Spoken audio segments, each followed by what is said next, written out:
আইনজীবী এই বিডিআর বিস্ফোরক দ্রব্য মামলায় আমরা অ্যাসাইন করা সবাই।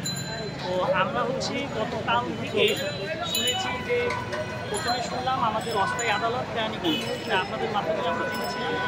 তারপর আমরা ওই প্রস্তুতি নিয়েছি যে আমরা কেরানীগঞ্জে ব্যবস্থা মামলা করব।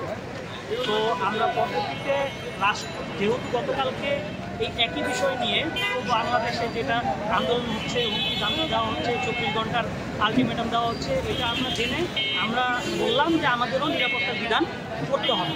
আমরা আমাদের নিজেদের প্রজিকিউশন টিমের নিরাপত্তার বিধান করতে হবে, এটা আমরা বলেছি। তো তারপরে আমরা আবার গভীর রাতে জানতে পারলাম যে এটা একবার শুনলাম যে স্থগিত করেছে, জামিন শুনানি হবে না। আবার শুনতে পেলাম যে আলিয়া মাদ্রাসা।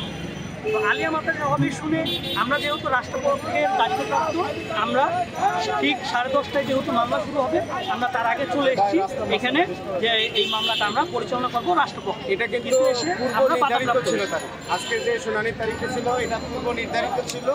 আমরা যেহেতু টোটাল প্রসিকিউশন টিমটা আমরা প্রস্তুত ছিলাম শুনানি করার জন্য, কিন্তু আমরা এখানে এসে ছাত্রদের কর্তৃক বাধাপ্রাপ্ত হওয়ার কারণে ভেতরে ঢুকতে পারি নাই। কিন্তু আমরা গতকালকেও পুরো যে 25 জনের প্রসিকিউশন টিম আমাদের সিনিয়র আইনজীবী বুরহানুদ্দিন স্যারের নেতৃত্বে আমরা পুরো প্রস্তুতি নিয়েছিলাম, কিন্তু বাধাপ্রাপ্ত হওয়ার কারণে আপনারা দেখেছেন আমরা ভেতরে ঢুকতে পারি নাই। আমরা অবশ্যই রাষ্ট্রপক্ষের আইনজীবী হিসেবে আমরা কিছুটা নিরাপত্তা সংকীর্ণ অবস্থায় ছিলাম এবং আমরা চাই এই মামলার নিষ্পত্তির ক্ষেত্রে আমরা প্রসিকিউশন টিম থেকে সহযোগিতা করতে চাই। তবে আমরা আপনাদের মাধ্যমে এতটুকু বলবো যে ন্যায় বিচার নিশ্চিত করার জন্য সকলেরকে দায়িত্বশীল ভূমিকা পালন করা উচিত। আমি অ্যাডভোকেট এরশাদ সিদ্দিকী। কেন এটা যে আগের তারিখে বলা হয়েছে যে এখানে হবে না, তাও কেন এখানে তারিখ দেওয়া হলো? আমরা যেটা বলতে চাচ্ছি, আমরা এখানে যখন সকাল 10:30টায় এসেছি, আমরা দীর্ঘক্ষণ বাধাপ্রাপ্তর কারণ হয়েছে এটা আমরা অফিসকে জানিয়েছিলাম। আমরা এখানে দীর্ঘক্ষণ অবস্থান করেছি। এই অবস্থানের কারণে আমরা এখন আপনাদের যেহেতু যশোর চলে গেছেন, আমরা আমাদের কাছে নির্দেশনা আসছে, আমরা দীর্ঘক্ষণ অবস্থানের পরে আমরা এখন চলে যাচ্ছি। তবে আমরা রাষ্ট্রপক্ষ থেকে আমাদের ফুল টিম আমরা প্রস্তুত ছিলাম রাষ্ট্রকে সহায়তা করার জন্য। এইখানে তো আগে থেকেই ঝামেলা, কেন এখানে আবার ডেট দেওয়া হলো? আবার 28 তারিখে ডেট ছিল, সেখানে কেন আবার পরবর্তীতে আজকে এই তারিখে এখানে দেওয়া হলো? সরকারি আবার নতুন ডেট কবে দেওয়া হয়েছে? আমরা একটু বলতে শুনতে চাচ্ছি কেন দেওয়া হলো। জি বলুন, কাইন্ডলি বলুন।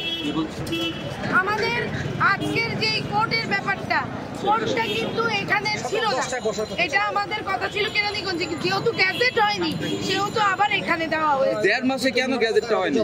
সেটা তো আমরা বলতে পারবো না। জানেন যে বিগত দিনে এই মামলাটা আলিয়া মাদ্রাসায় পরিচালিত হয়েছে বিগত দিন। আবার নতুন পরবর্তীতে গতকালকে যখন জানতে পেরেছি যে এটা কেরানীগঞ্জে গেজেট করে দেওয়া হবে, কিন্তু কেরানীগঞ্জে গেজেট হয়নি।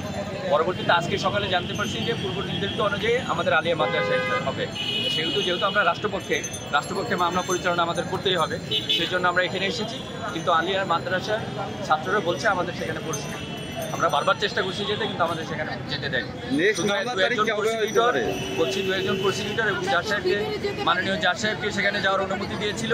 তারা সেখানে গিয়েছিল, আমাদের মাননীয় জাজ সাহেবও অলরেডি এখান থেকে চলে গেছে। এখন আমাদের প্রসিকিউটর আছে ভিতরে আছে, আমরা তাদের জন্য ওয়েট করছি। তারা আসলে পরবর্তীতে আমরাও চলে যাবো। মামলার তারিখ পরবর্তীতে নির্ধারণ করা হবে। পরবর্তীতে আমরা মামলার তারিখ জানবো, আমরা জানতে পারবো, আপনাদের জানাবো। ধন্যবাদ।